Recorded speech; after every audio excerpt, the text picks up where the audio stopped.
team at all? Yes. And I saw Rutger and Kevin were also out there before practice. Will they be traveling around? We will have, we are one of us, yeah.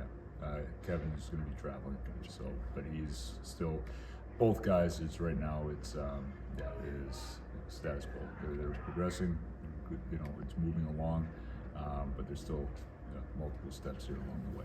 Yeah, I'm going to believe that the tenure wasn't something serious. The day-to-day doesn't sound like a long-term situation. Yeah, he's day-to-day, so that's, and he's traveling, so that's where, you know, this is, you know, we're not even 24 hours in here, so it's, there's steps that need to continue to be taken, but it is day-to-day. You happen to do need a right defenseman if Chris is absent. Matt Dunlap might be one of those options. He's a guy who was a top 10 pick in the league overall. Maybe hasn't been at that level the last few years. How do you help him capture that level of his game?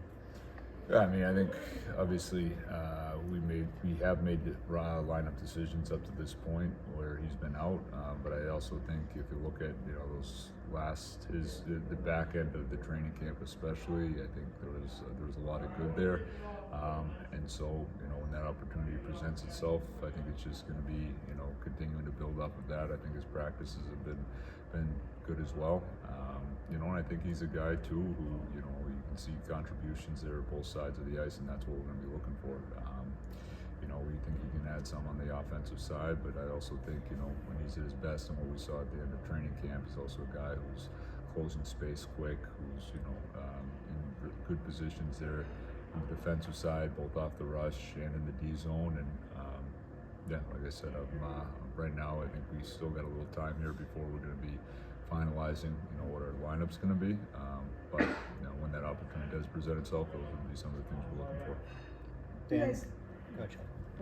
You guys haven't had to deal with losing for a while. You can go back to the preseason, but unfortunately, that's part of the process. And with a new coach, how do you approach that process? Do you get angry? Is it a teaching moment? How do you, with a new team, how do you approach the process of moving on from a loss? I think every game's going to be a little different. Again, I'm not just saying on losses, I'm also saying on wins. I think you got to approach it sometimes a little bit different, based on, just what happened during the game. But I don't think you want to stray too far either. I think it's, we want to have more of a day-to-day approach, and if we're coming off a game that we really like, our job the next day is to come into the rink and to get better. If we're coming off a game that we didn't like, our job the next day is to come to the rink and get better. And I really believe that. And I think in this league too, there's such ebbs and flows and highs and lows. You gotta, try to make sure that you're getting back to, what's the job at hand this day, and that is to get better. Dan, Mike Sullivan would often talk about the competitive advantage that having either Erik Karlsson or Chris Letang out on the ice for basically 50 minutes every game presents. Just what is your perspective on that, having one of those two guys basically out there for almost the entire game? Yeah, I mean, I think both guys, obviously the contributions they can both make at both ends of the ice, and we can do it somewhat different ways, but it's you look at with Erik and his skating and the way that he can get up and the way he can transport the puck up ice.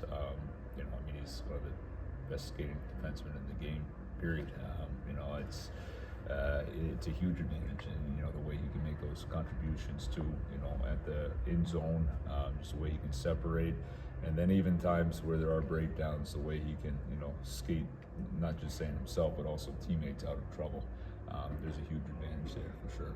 And then with Tanger, I think you got the puck moving, you got the competitiveness that he brings, his ability there, I think at both ends of the ice there to contribute. It's something that obviously there's big benefits there to it, sure.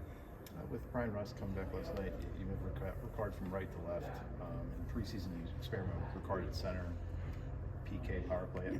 How much easier is life as a coach when a player can do just a little bit of everything, it seems like?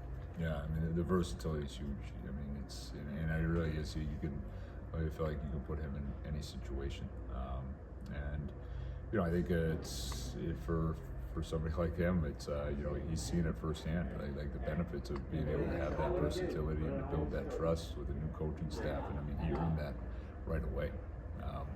It really is. It's all situations. It's any forward position. It's both special teams. I think when you have somebody like that, it's a huge benefit, you know, like especially during a long season too, where you just never know where a certain game's going to go. To know you got a guy who, you know, if you do need to, you know, maybe double him up or put him in extra situations, knowing that you have somebody that has done it before, and you're very confident in their abilities to go out there and get the job done.